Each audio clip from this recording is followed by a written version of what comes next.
नमस्कार, मेरा नाम डॉक्टर सुवर्चला है। मैं जीवा फर्टिलिटी सेंटर्स में साइंटिफिक डायरेक्टर हूँ। कुछ ऐसे इंपॉर्टेंट हार्मोन्स होते हैं जो फीमेल्स के लिए, औरतों के लिए, फर्टिलिटी के लिए बहुत जरूरी होते हैं, यानी प्रेगनेंसी के लिए बहुत जरूरी होते हैं। आइए उनके बारे में जानने की कोशिश करते हैं और वो आपके रिप्रोडक्टिव सिस्टम पे कैसे इन्फ्लुएंस करते हैं ये भी जानने की कोशिश करेंगे। सबसे पहला है फॉलिकल स्टिमुलेटिंग हार्मोन, FSH कहते हैं उसे।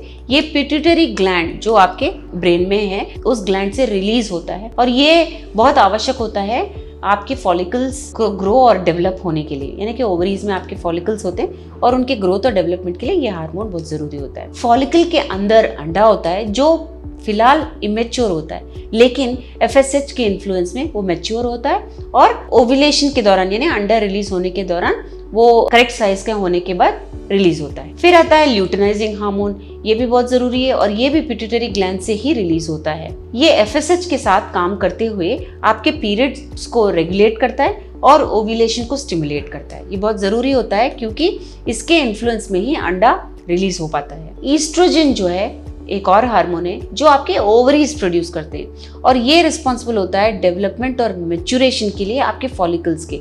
जैसे मैंने कहा फॉलिकल्स के अंदर अंडा है तो ईस्ट्रोजन के इन्फ्लुएंस में ठीक तरह से डेवलप और मैच्योर हो पाते हैं ये फॉलिकल्स। इसका एक और रोल होता है कि गर्भ का जो लाइनिंग होता है उसे भी तैयार करता है, ताकि अगर फर्टिलाइज्ड एग आए यानी कि एम्ब्रियो अगर तैयार होता है तो उसको चिपकने के लिए, इम्प्लांट होने के लिए सहायक होता है। नेक्स्ट है प्रोजेस्टेरॉन। प्रोजेस्टेरॉन भी ओवरी से ही प्रोड्यूस होता है और ये बहुत जरूरी होता है यूट्रस के करेक्ट साइज के आने के लिए, यानी कि जो उसका जो लाइनिंग होता है उसके प्रिपरेशन में प्रोजेस्टेरॉन का बहुत बड़ा योगदान होता है और ये उस फॉलिकल से रिलीज होता है जहां से अंडा भी रिलीज हुआ है। अंडा की रिलीज होने के बाद उसी फॉलिकल से प्रोजेस्टेरॉन की मात्रा बढ़ती है और अगर प्रेगनेंसी नहीं होता तो प्रोजेस्टेरॉन लेवल्स नीचे गिरते हैं, ड्रॉप होते हैं और फिर ये next menstrual cycle, next period शुरू हो जाता है। फिर है गोनाडोट्रोफिन रिलीजिंग हार्मोन यानी GnRH, जो हाइपोथैलेमस से, ब्रेन से रिलीज होता है और ये पिट्यूटरी ग्लैंड को स्टिमुलेट करता है दो हार्मोन्स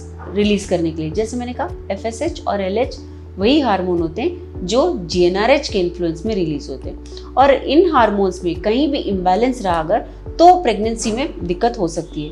हार्मोन इम्बैलेंस कई कारणवश हो सकते हैं, कुछ हेल्थ कंडीशंस की वजह से, एज की वजह से, लाइफस्टाइल फैक्टर्स की वजह से।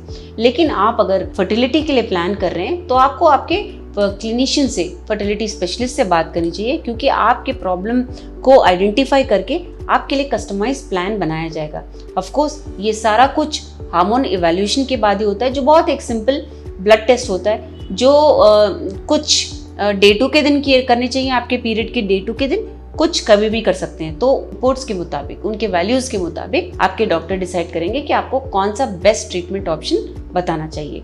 इसके बारे में और जानकारी चाहिए अगर, अवश्य जीवा फर्टिलिटी सेंटर्स आइए। Thank you. हमने इस वीडियो को बनाने में बहुत मेहनत की है, जरूर हमें सब्सक्राइब और लाइक कीजिए। Thank you.